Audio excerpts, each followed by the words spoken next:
تمام قسم کی حمد و ثنا، بڑائی، کبریائی اللہ تعالیٰ کے لیے لائق اور زیبا ہے، جو ہم سب کے مالک کے خالق کے پالنہار۔ بعدہ درود و سلام نازل ہو تمام انبیاء کرام پر، بالخصوص اللہ کے آخری نبی جناب محمد رسول اللہ صلی اللہ علیہ وسلم پر، وہ ذات مبارکہ مطہرہ جن کو اللہ تعالیٰ نے اس دنیا کے اندر رحمت کائنات بنا کر بھیجا اور جن کے ذریعے ہماری ہدایت اور رہنمائی کا بندوبست فرمایا۔ محترم حضرات، سورہ نحل کی چند آیات کریمہ آپ کے سامنے ابھی تلاوت کی گئی ہے۔ انہی آیات کی روشنی میں آج کی اس خطبہ جمعہ میں ہم کچھ باتیں عرض کریں گے۔ آج کا جو ہمارا موضوع ہے حیات ابراہیم علیہ السلام کے درخشاں پہ، یعنی ابراہیم علیہ السلام کے آپ کی زندگی کے مختلف گوشے پر مختصر ہم رہنمائی فرمائیں گے اور ان کو بیان کریں گے۔ اللہ تعالیٰ سے دعا ہے اللہ تعالیٰ مجھے حق بات کرنے کی اور ہم سبھی کو سن کر سمجھ کر اس پر عمل کرنے کی توفیق عطا فرمائے، آمین۔ محترم حضرات، ابراہیم علیہ السلام آپ جانتے ہیں ان نبیوں میں سے ہیں کہ اللہ تعالیٰ نے جن کو اپنا خلیل بنایا۔ اللہ تعالیٰ نے تمام نبیوں میں سے دو پیغمبر ایسے ہیں جن کو اپنا دوست کہا۔ ان دو پیغمبروں میں ایک آخری رسول جناب محمد رسول اللہ صلی اللہ علیہ وسلم نے اور ایک ابراہیم علیہ السلام نے۔ قرآن میں اللہ تعالیٰ نے فرمایا وَاتَّخَذَ اللَّهُ إِبْرَاهِيمَ خَلِيلًا، اللہ تعالیٰ نے ابراہیم علیہ السلام کو اپنا خلیل بنایا، دوست بنایا۔ یہ شرف صرف دو نبیوں کو حاصل ہے، ایک ہمارے اور آپ کے نبی جناب محمد رسول اللہ صلی اللہ علیہ وسلم کو اور ایک ابراہیم علیہ السلام کو۔ اللہ تعالیٰ نے دو نبیوں کی زندگی کو ہمارے لیے اسوہ اور نمونہ قرار دیا۔ ان میں ایک نبی ہمارے اور آپ کے نبی جناب محمد رسول اللہ صلی اللہ علیہ وسلم، جن کے بارے میں قرآن کہتا ہے لَقَدْ كَانَ لَكُمْ فِي رَسُولِ اللَّهِ أُسْوَةٌ حَسَنَةٌ، کہ اللہ کے نبی صلی اللہ علیہ وسلم کی زندگی میں ہمارے لیے، آپ کے لیے، پوری دنیا کے لیے آپ ہمارے آئیڈیل ہیں، آپ ہمارے نمونہ ہیں اور آپ ہمارے ہیرو ہیں۔ آپ کی زندگی ہمارے لیے آئیڈیل اور نمونہ ہے۔ اسی طرح سے ابراہیم علیہ السلام کے تعلق سے قرآن کہتا ہے قَدْ كَانَتْ لَكُمْ فِي إِبْرَاهِيمَ قَدْ كَانَتْ لَكُمْ أُسْوَةٌ فِي إِبْرَاهِيمَ وَالَّذِينَ مَعَهُ، کہ ابراہیم علیہ السلام کی زندگی میں بھی ہمارے لیے بہترین نمونہ ہے، آپ کی زندگی بھی ہمارے لیے آئیڈیل ہے، نمونہ ہے اور بہترین اسوہ ہے۔ تو یہ خصوصیت بھی صرف اور صرف دو نبیوں کو حاصل ہوئی، ایک ابراہیم علیہ السلام اور ایک اللہ کے نبی جناب محمد رسول اللہ صلی اللہ علیہ وسلم۔ محترم حضرات، ابراہیم علیہ السلام کی زندگی کے بارے میں آپ نے بہت کچھ سنا ہوگا اور آپ ہر سال سنتے ہوں گے جب بھی بقرہ عید کا موقع آتا ہے، عید الاضحیٰ کا موقع، تو آپ کی مختصر سوانح حیات اور اس کے مختصر پہلو امت کے سامنے بیان کیے جاتے ہیں تاکہ آپ کی جو قربانیاں ہیں اور آپ کی جو سنت ہے وہ زندہ ہو سکے اور لوگ آپ کی قربانیوں کو اس کو ذہن میں رکھ سکیں، اس کو یاد رکھیں اور آپ کی تاریخ کو پڑھیں اور اس پر عمل کرنے کی کوشش کریں۔ ابراہیم علیہ السلام کی زندگی، آپ کی پوری زندگی اگر آپ اس کو پڑھیں گے اور اس کو سمجھنے کی کوشش کریں گے تو زندگی کا ایک ایک لمحہ وہ امتحانات سے بھرا ہوا ہے۔ پوری زندگی آزمائشوں میں، امتحانات میں گزر گئی۔ بڑی بڑی آزمائشیں ہوئی ابراہیم علیہ السلام، بڑے بڑے امتحانات ہوئے اور اللہ تعالیٰ نے بڑے ہی اچھے انداز میں ان کو آزمانے کی کوشش کی لیکن ابراہیم علیہ السلام ہر امتحان میں بڑے ہی اچھے انداز میں پاس ہوئے اور ہر آزمائش میں اچھے نمبرات لے کر آئے۔ یہی وجہ ہے کہ آپ کی زندگی کو ہمارے لیے اسوہ اور نمونہ قرار دیا اللہ تعالیٰ نے۔ ابراہیم علیہ السلام کے بارے میں قرآن نے جو سب سے پہلی بات بیان کی وہ یہ تھی کہ ابراہیم علیہ السلام مشرک نہیں تھے، آپ شرک کرنے والے نہیں تھے۔ اور تقریباً بہت ساری جگہ پر جہاں جہاں ابراہیم علیہ السلام کا تذکرہ قرآن میں ہوا وہاں اللہ تعالیٰ نے یہ بات ضرور کی کہ ابراہیم علیہ السلام مشرکوں میں سے نہیں تھے، شرک سے بہت دور تھے۔ اور ایک لفظ جو اللہ تعالیٰ نے صرف اور صرف ابراہیم علیہ السلام کے تعلق سے جو بیان کیا وہ تھا حنیفہ، حنیف مسلمہ، کہ ابراہیم علیہ السلام ایسے مسلمان تھے کہ وہ تمام معبودان باطلہ سے کٹ کر صرف اور صرف اللہ تعالیٰ کی عبادت کرنے والے۔ کبھی ان کے ذہن و دماغ میں یہ نہیں آیا کہ ہم غیر کی عبادت کریں، ایسے وہ مسلمان۔ تو سب سے پہلی بات جو قرآن نے بیان کی ابراہیم علیہ السلام کے تعلق سے وہ کیا تھی کہ آپ مشرک نہیں تھے۔ ما کان ابراہیم یہودیا ولا نصرانیا ولکن کان حنیفا مسلما وما کان من المشرکین۔ یہودی کہتے تھے کہ ابراہیم علیہ السلام ہماری نسل سے تھے، یہودی تھے۔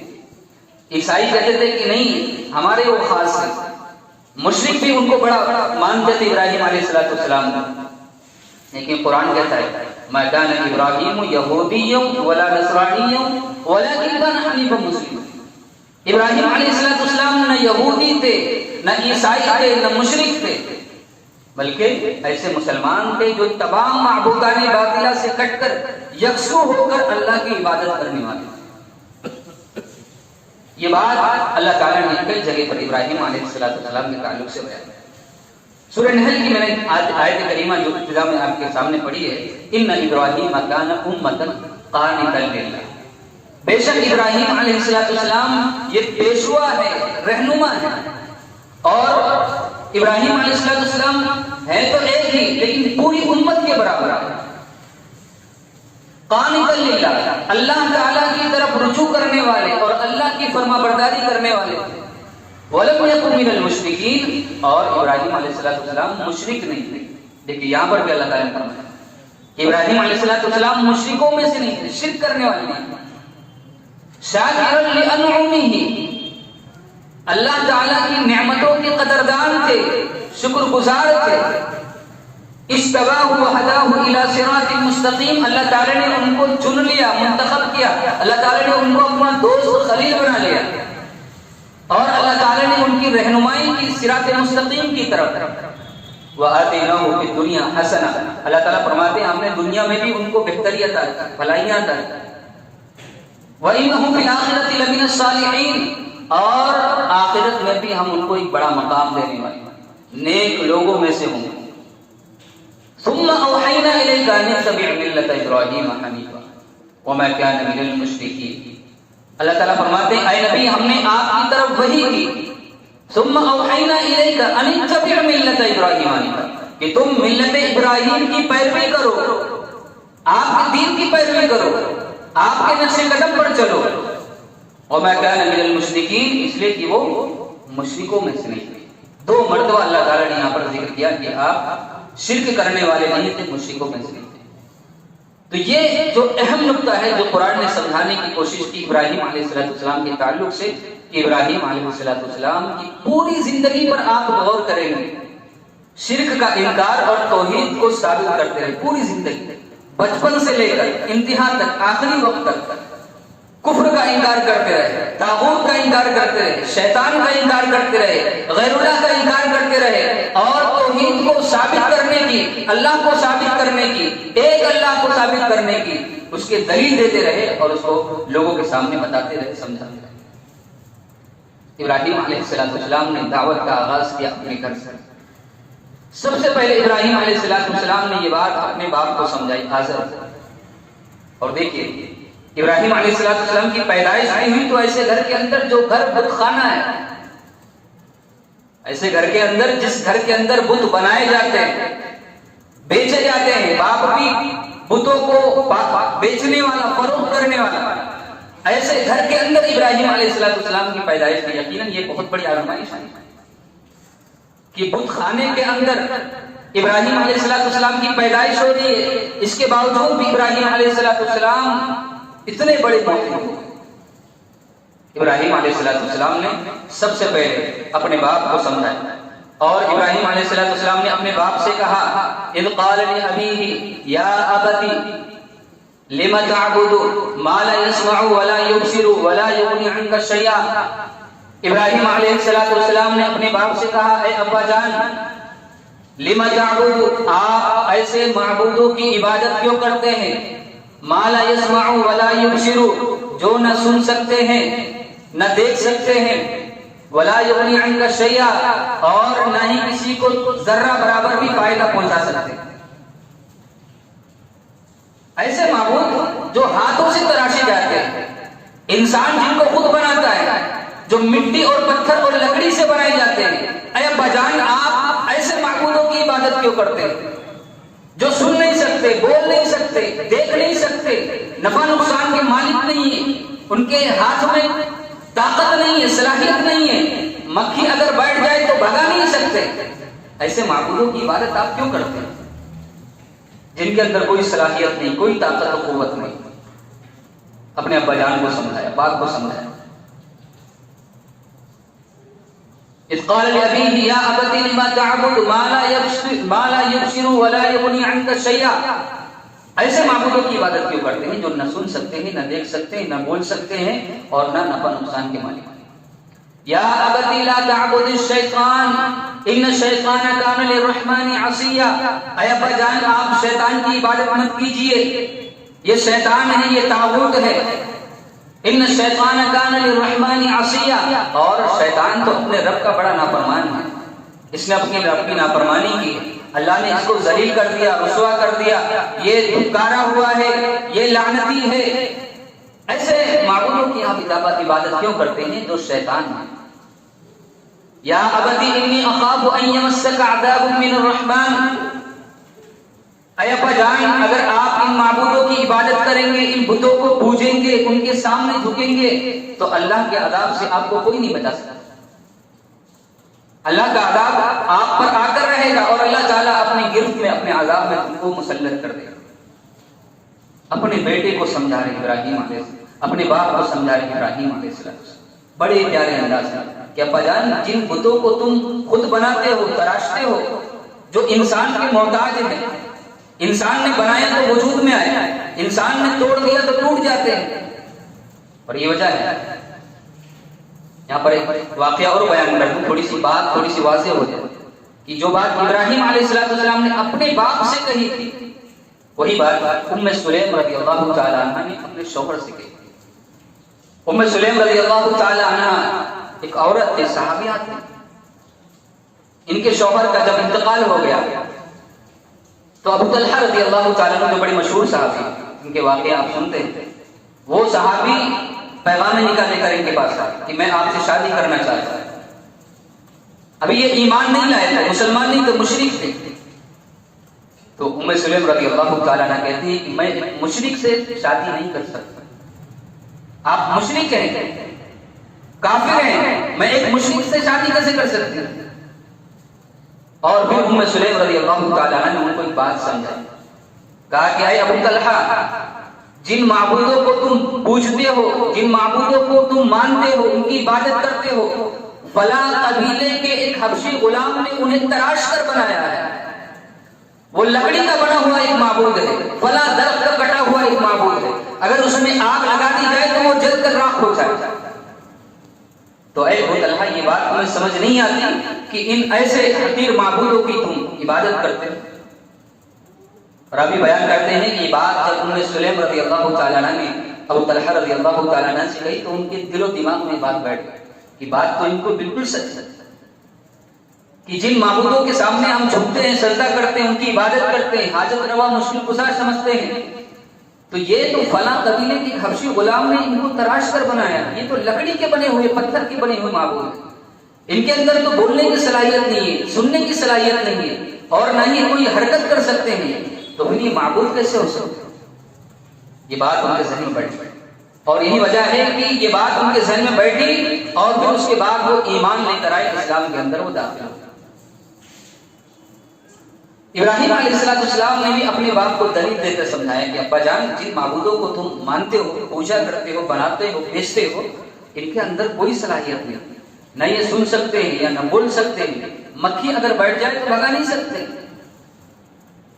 یہ غیر اللہ بڑے حقیر ہیں، یہ کمزور ہیں آپ کے معبود۔ یا ایھا الناس ضرب مثل فاستمعوا له، اللہ تعالیٰ نے ان کی مثال بیان کی غیر اللہ کی، کہا اے لوگوں ذرا غور سے سنو، ایک مثال بیان کی جاتی ہے، ان الذين تدعون من دون الله لن يخلقوا ذبابا، اللہ کے علاوہ جن معبودوں کو تم مانتے ہو یہ ایک مکھی بھی پیدا نہیں کر سکتے، وَلَوِ اجْتَمَعُوا لَهُ، اگر کہ یہ سارے کے سارے جتنے بھی کنکر شنکر ہیں سب کے سب جمع ہو جائے تو بھی ایک مکھی جو حقیر مکھی چھوٹی مخلوق ہے اس کو بھی پیدا نہیں کر سکتے۔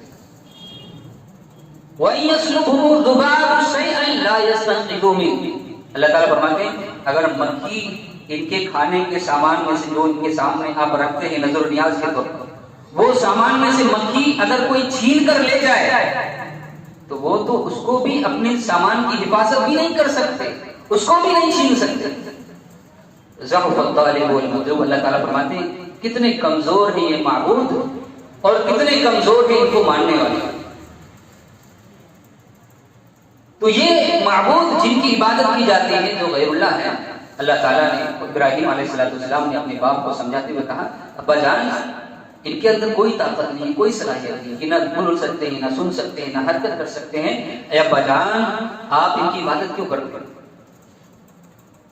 باپ کو سمجھایا، بڑے پیارے ہیں، لیکن باپ کا ریئیکشن دیکھیے، باپ کیا کہتا ہے؟ قال اراغب انت عن آلہتی یا ابراہیم، اے ابراہیم کیا تو ہمیں ہمارے معبودوں سے دور کرنا چاہتا ہے جن کی عبادت ہم ہمیشہ سے کرتے چلے آ رہے ہیں؟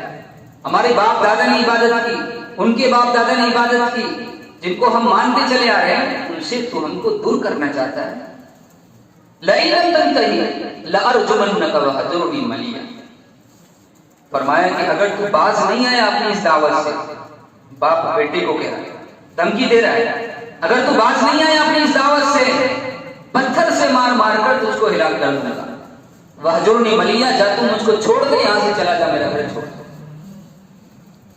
باپ کو سمجھایا لیکن باپ نہیں مانا، کہا کہ نہیں یہاں سے نکل جا، چھوڑ دے مجھ کو، تنہا چھوڑ دے، میں عبادت کسی کی کروں گا۔ بہرحال ابراہیم علیہ السلام نے گھر کو چھوڑ دیا، سلام علیک ساستغفر لک ربی انہ کان بی حفیا، کہا ابا جان آپ پر سلامتی ہو، اللہ سے آپ کے لیے بخشش کی دعا کروں گا اور میں گھر چھوڑ کر جاؤں۔ ابراہیم علیہ السلام چلے گئے، گھر چھوڑ دیا ابراہیم علیہ السلام، لیکن ابراہیم علیہ السلام نے دعوت نہیں چھوڑی، دعوت کا کام نہیں چھوڑا، منہج نہیں چھوڑا، اپنا عقیدہ نہیں چھوڑا، اسی ایمان کے ساتھ پختگی کے ساتھ اپنی قوم کو دعوت دیتے رہے۔ ابھی تو پہلے اپنے باپ کو سمجھایا، اس کو دعوت دی، اور اس کے بعد اپنی قوم کو سمجھایا اور قوم کو دعوت دی، اور فرمایا یا اذ قال لأبیہ وقومہ ما تعبدون، اے میری قوم کے لوگوں تم کس کی عبادت کرتے ہو؟ اپنی قوم سے پوچھا کس کی عبادت کرتے ہو؟ قالوا نعبد اصناما، کہا ہم ان فلاں فلاں بت کو مانتے ہیں، ان کی عبادت کرتے ہیں۔ قالوا نعبد اصناما فنظل لها عاكفين قال هل يسمعونكم اذ تدعون، ابراہیم علیہ السلام اپنی قوم سے پوچھتے ہیں کیا تم جب ان کو بلاتے ہو تو کیا وہ سنتے ہیں؟ قال هل يسمعونكم اذ تدعون، معبود تو وہ ہے جس کو ہم پکارے تو وہ سن لے، جس سے ہم کچھ مانگے تو وہ عطا کر دے، جو ہماری ضروریات کو سمجھ سکے، ہماری مشکل کو آسان کر سکے، ہماری فریاد کو سن سکے، معبود تو وہ ہوتا ہے۔ قال هل يسمعونكم اذ تدعون، جب تم ان کو پکارتے ہو فریاد کرتے ہو تو کیا یہ سن سکتے ہیں؟ او ينفعونكم او يضرون، نفع پہنچا سکتے ہیں، نقصان پہنچا سکتے ہیں؟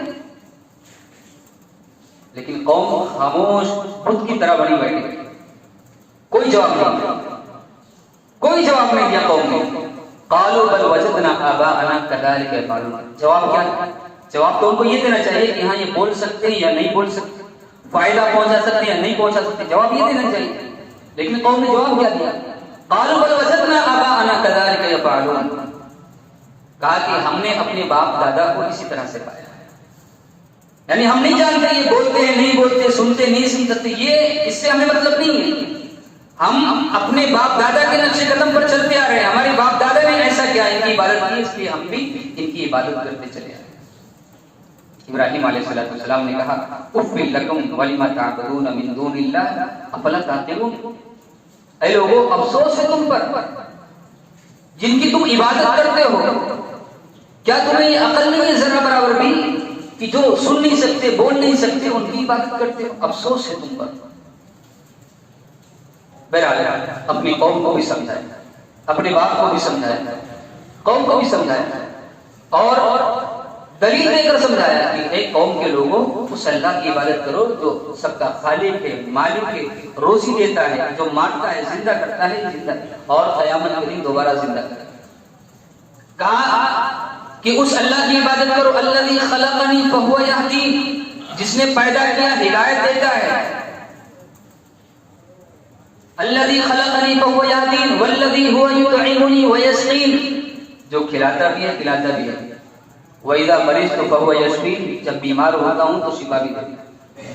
وہ اللہ ہے جس نے زندہ کیا، پیدا بھی کرتا ہے وہی، مارتا بھی وہی ہے، بیمار بھی وہی کرتا ہے، شفا بھی وہی دیتا ہے اور کھلاتا بھی ہے پلاتا بھی ہے، ساری ضروریات کو پورا کرتا ہے.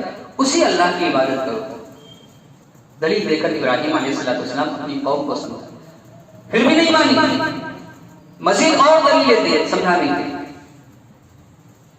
وہ قوم جو ستاروں کو بھی کہتی تھی کہ ہمارا رب ہے، وہ قوم جو کہتی تھی چاند بھی ہمارا رب ہے، وہ قوم جو کہتی تھی سورج بھی ہمارا رب ہے، وہ قوم جو کہتی تھی کہ یہ درخت، یہ شجر، یہ پتھر، یہ بت، یہ لکڑی، یہ سب کے سب ہمارے رب ہیں، ہمارے معبود ہیں. تو دلیل بھی دے کر کتنے اچھے انداز میں ابراہیم علیہ السلام اپنی قوم کو سمجھا. وَكَذَلِكَ نُرِي إِبْرَاهِيمَ مَلَكُوتَ السَّمَاوَاتِ وَالْأَرْضِ وَلِيَكُونَ مِنَ الْمُوقِنِينَ فَلَمَّا جَنَّ عَلَيْهِ اللَّيْلُ رَأَىٰ كَوْكَبًا قَالَ هَٰذَا رَبِّي. رات ہو گئی، ستارے نکل گئے. ستارے کو دیکھ کر ابراہیم علیہ السلام نے کہا کہ یہ میرا رب ہے. قوم کو سمجھانے کے جانتے تو تھے کہ یہ رب نہیں ہے، رب تو وہی ہے جو زندہ کرتا ہے، مارتا ہے، بیمار کرتا ہے، شفا کرتا ہے، جس نے پیدا کیا. مالک تو وہی ہے، لیکن قوم کو سمجھانے کے لیے، یہ بات ان کو دلیل سے بتانے کے لیے کہ دیکھو جن کو تم رب مانتے ہو وہ کتنے کمزور ہیں. فلما جن علیہ الليل رات ہو گئی، ستارے چھا گئے، ستارے آ گئے. قال هذا ربی، ابراہیم علیہ السلام نے کہا کہ یہ میرا رب ہے. فلما افل قال لا احب الافلین، لیکن جب صبح ہوئی ستارے غائب ہو گئے تو ابراہیم علیہ السلام کہنے لگے کہ نہیں، یہ غائب ہونے والے ہمارے رب نہیں ہو سکتے. جو غائب ہو جائے، کسی کے روشنی دینے سے روشن ہو، غائب کرنے سے غائب ہو جائے، چلا جائے، تو پھر وہ رب کہاں سے ہوگی؟ رب تو وہ ہوگا جو ان کو روشنی دیتا ہے اور ان کو غائب کر دیتا ہے، وہ رب ہوگا. یہ رب نہیں ہو سکتا. فلما جن علیہ الليل رأى كوكبا قال هذا ربي فلما افل قال لا احب الافلين فلما رأى القمر بازغا قال هذا ربي. اچھا رات میں چاند نکلا، چاند کو دیکھ کر اب کہنے لگے کہ یہ میرا رب ہے. لیکن جب چاند کی روشنی بھی دھیرے دھیرے جب ختم ہو گئی، صبح ہوئی، تو کہنے لگی کہ نہیں یہ میرا رب ہے. قال لئن لم يهدني ربي لأكونن من القوم الضالين. کہا کہ اگر میرا رب مجھ کو ہدایت نہیں دے گا تو میں گمراہ لوگوں میں سے ہو جاؤں گا. ستارے کو بھی کہا میرا رب نہیں، چاند کو بھی کہا میرا رب نہیں. فلما رأى الشمس بازغة قال هذا ربي هذا أكبر. جب سورج نکلا صبح کے وقت تو ابراہیم علیہ السلام کہنے لگے کہ یہ دیکھو یہ بہت بڑا ہے، یہ کتنا بڑا ہے، پوری دنیا کو روشن کرتا ہے، روشنی پہنچاتا ہے، یہ میرا رب ہے، یہ سب سے بڑا. لیکن فلما افلت، جب وہ بھی غائب ہو گیا، غائب تو ہونا ہی اس کو بھی مغرب کے وقت، جب مغرب کا وقت ہوا اور سورج بھی غائب ہو گیا تو کہنے لگے کہ نہیں یہ بھی میرا رب ہے، یہ بھی میرا رب نہیں ہو سکتا، اگرچہ بہت بڑا ہے لیکن لیکن اس کے باوجود بھی اس کی روشنی اپنی نہیں، اس کو روشن کرنے والا کوئی اور ہے، اس کو نکالنے والا کوئی اور ہے، اس کو ڈبونے والا، غروب کرنے والا کوئی اور ہے۔ تو جو غروب اس کو کرتا ہے، جو روشن اس کو کرتا ہے، وہ میرا رب ہے، یہ میرے رب نہیں ہے۔ انی وجہت وجہی للذی فطر السماوات والارض حنیفا وما انا من المشرکین۔ فرماتے ہیں ابراہیم علیہ السلام، بے شک میں اس رب کی طرف اپنی توجہ کرتا ہوں، اپنے چہرے کو پھیر لیتا ہوں جس نے زمین اور آسمان کو پیدا کیا، اور میں شرک سے بہت دور ہوں، میں مشرکوں میں سے نہیں۔ دلیل دے کر اپنی قوم کو سمجھایا۔ وہ قوم جو ستاروں کو بھی مانتی تھی، چاند کو بھی مانتی تھی، اور سورج کو بھی کہتی تھی کہ ہمارا رب ہے، دلیل دے کر سمجھایا کہ دیکھو یہ روشن کرنے سے روشن ہوتے ہیں اور اللہ کے حکم سے غائب ہو جاتے ہیں، یہ رب نہیں ہو سکتے۔ ان کو روشن کرنے والا، ان کو غروب کرنے والا، ان کی روشنی کو ختم کرنے والا وہ اصل معبود ہے، اس کی عبادت ہے۔ قوم کو سمجھا، لیکن اس کے باوجود بھی جب قوم نہیں مانی، بتوں پر اڑی گئی، تو پھر ایک دوسرا انداز پھر اپنا، ایک اور دوسرا انداز اپنا۔ وہ انداز کیا تھا؟ تہوار کا موقع آیا، لوگ چلے گئے تہوار منانے کے لیے۔ ابراہیم علیہ السلام سے لوگوں نے کہا کہ چلو آپ بھی عید کا تہوار ہے، چلو خوشیاں منائیں گے۔ ابراہیم علیہ السلام نے کہا کہ نہیں، میں بیمار ہوں، میں نہیں جا سکتا، میں بیمار ہوں، میں نہیں جاؤں گا۔ جب قوم کے لوگ چلے گئے تہوار منانے کے لیے، ادھر ابراہیم علیہ السلام خود خانے میں گئے، کلاڑی لی، غصے میں تھے، پورے بتوں کو توڑ دیا۔ ایک جو بڑا بت تھا اس کے گلے کے اندر کلہاڑی کو لٹکا دیا۔ جب قوم کے لوگ جب واپس تہوار سے جب منا کر جب اپنے بت خانے میں آئے عبادت کرنے کے واسطے، سجدہ کرنے کے واسطے، اور جب بتوں کی یہ درگت دیکھی کہ یہ بت سارے کے سارے مرے پڑے ہوئے ہیں، ٹوٹے پڑے ہیں، تو پھر غصے میں لال پیلے ہو گئے، غصہ ہو گئے، کہا کہ ہمارے معبودوں کے ساتھ آخر یہ توہین کس نے کی؟ کس نے ہمارے معبودوں کے ساتھ ایسا کیا ہے؟ قالوا سمعنا فتى يذكرهم يقال له ابراہیم۔ انہیں میں سے ایک نے کہا کہ ہم نے ابراہیم کا نام سنا ہے، وہ ہمارے معبودوں کو برا بلاتا ہو نہ ہو، اسی نے یہ کام کیا۔ قالوا فاتوا به على اعين الناس لعلهم يشهدون۔ کہا کہ جاؤ ابراہیم علیہ السلام کو بلا لے کر یہاں پر آؤ۔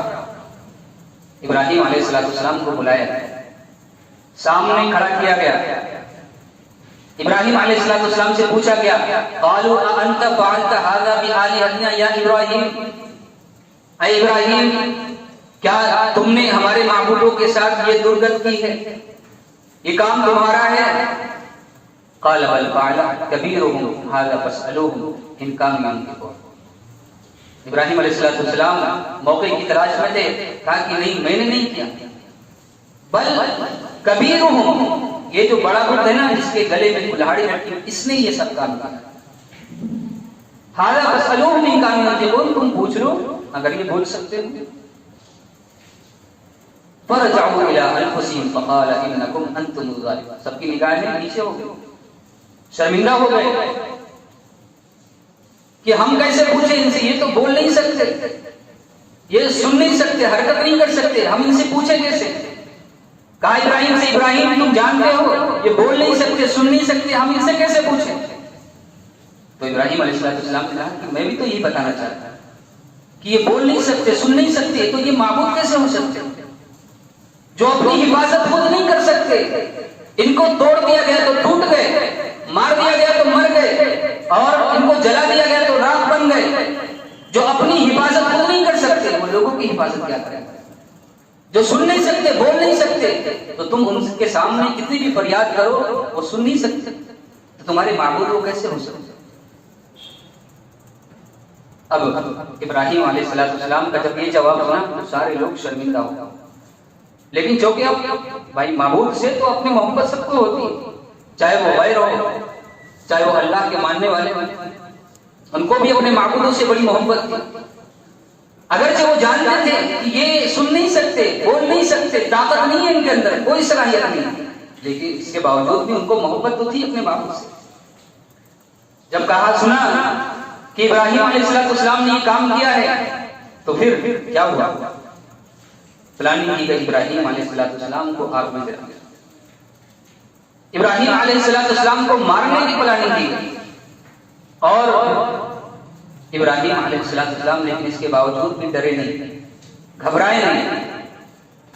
ابراہیم علیہ السلام کی پوری زندگی آپ دیکھیے بچپن سے لے کر آخری وقت تک، جیسا کہ میں نے بتایا کہ آزمائش میں ابتلا میں گزرتی چلی گئی، ایک سے ایک بڑی بڑی امتحانات آتے چلے گئے، لیکن ابراہیم علیہ السلام نے کبھی بھی راہ فرار اختیار نہیں کیا، دین سے سمجھوتا نہیں کیا، ہمیشہ ہر وقت دین پر ثابت قدم رہے اور اپنے منہج کو کبھی نہیں چھوڑا، اپنے عقیدے کو کبھی نہیں چھوڑا، اپنے ایمان میں کبھی بھی کمزور نہیں ہوئی۔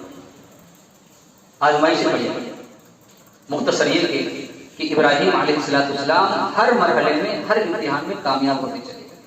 سب سے پہلے باپ کو سمجھایا، قوم کو سمجھایا، جب قوم نہیں مانی تو اب ابراہیم علیہ السلام کا سامنا ہوا بادشاہ سے، بادشاہ سے سامنا ہوا، اس کے سامنے چلے گئے، اس کو بھی دعوت دی۔ اور دیکھیے ابراہیم علیہ السلام کے پیچھے کوئی بیک اپ نہیں ہے، کوئی سہارا نہیں ہے، کوئی مدد کرنے والا بھی نہیں ہے، اکیلے تنے تنہا بادشاہ کے سامنے آنکھوں میں آنکھ ملا کر باتیں کر رہے ہیں اور توحید کو ثابت کرنے کی کوشش کر رہے ہیں۔ نمرود کے سامنے اکیلے تنہا چلے گئے، وہ نمرود جو خدائی دعویٰ بھی کرتا تھا، وہ نمرود جو کہتا تھا کہ نہیں میں ہی سب کچھ ہوں، میں ہی مارتا ہوں، میں ہی زندہ کرتا ہوں، ایسا متکبر بادشاہ اس کے سامنے اکیلے تنہا تھا۔ اور اس کے سامنے بھی جب اس نے کہا کہ تمہارا رب کون ہے تو ابراہیم علیہ السلام کہتے ہیں ربی الذی یحیی و یمیت، میرا رب وہ ہے جو زندہ کرتا ہے اور مارتا ہے، جس کے اندر بھی یہ صلاحیت ہوگی وہ میرا رب ہے۔ جانتے تھے صلاحیت تو صرف اللہ کے اندر ہے، وہی مار سکتا ہے، وہی زندہ کر سکتا ہے، کسی کے اندر طاقت نہیں۔ اس نے سوچا کہ چلو میں بھی مارتا ہوں، زندہ کرتا ہوں، ایک شخص کو بلایا اس کو مار دیا، ایک شخص کو بلایا اس کو چھوڑ دیا، کہا دیکھو میرے اندر یہ طاقت ہے، صلاحیت ہے، میں نے بھی مارا اور زندہ کر دیا۔ لیکن اس نادان کو یہ نہیں معلوم تھا کہ مارنا اور زندہ کس کو کہتے ہیں۔ زندہ کرنا آدمی وجود میں نہیں ہے اور اس کو وجود میں لانا اس کو کہتے ہیں زندہ کرنا۔ ایک حقیر پانی سے، مٹی سے انسان کو وجود بخشنا، اس کی شکل و صورت بنانا، اس کو کہتے ہیں زندہ کرنا۔ آدمی پہلے سے زندہ ہے، وہ زندہ کیا ہے؟ تو کہا کہ ٹھیک ہے، اگر تم کہتے ہو کہ زندہ کر سکتے ہو، مار سکتے ہو، تو میرا رب وہ ہے کہ جو سورج کو مشرق سے نکالتا ہے مغرب کو ڈبو دیتا ہے۔ اگر تیرے پاس یہ طاقت ہے، صلاحیت ہے، تو کہتا ہے میں رب ہوں، تو ٹھیک ہے مغرب سے نکال کر اور مشرق میں ڈبو کر دیتا ہے۔ اب جب اتنی بڑی بات جب اس نے سنی فَبُهِتَ الَّذِي كَفَرَ، جتنے بھی کافر تھے، کفار تھے، سارے کے سارے دنگ رہ گئے۔ ظاہر سی بات ہے طاقت تو نہیں ہے نا سورج کو نکالنے کی اور اس کو ڈبونے کی، لیکن اللہ کے اندر وہ طاقت بھی ہے۔ اللہ سورج کو مشرق سے نکالتا ہے، مغرب میں ڈبوتا ہے، اور ایک وقت ایسا بھی آئے گا کہ اللہ تعالیٰ سورج کو مغرب سے نکالے گا، مشرق میں ڈبو دے گا، جو قیامت کی آخری گھڑیاں ہوں گی اور آخری علامت ہوگی۔ تو پھر قوم کو سمجھایا، باپ کو سمجھایا، یہاں بادشاہ کے سامنے آ کر بھی توحید کو سمجھانے کی کوشش کر رہے ہیں، دلیل کے ساتھ، دلائل کے ساتھ، لیکن قوم بھی نہیں مانی، باپ بھی نہیں مانا اور بادشاہ بھی نہیں مانا۔ اور اس کے بعد پھر کیا ہوا انشاءاللہ اگلے خطبہ جمعہ میں دیکھیں گے۔ اللہ تعالیٰ سے دعا ہے اللہ تعالیٰ ہمیں ابراہیم علیہ السلام کی سنت کو پڑھنے کی اور آپ کی سنتوں کے مطابق عمل کرنے کی توفیق عطا فرمائے۔ آمین وآخر دعوانا الحمدللہ رب العالمین۔ بارک اللہ لنا ولکم بالقرآن العظیم ونفعني وإياكم بالآيات والذکر الحکیم۔ انہ تعالی جواد کریم ملک الرحیم۔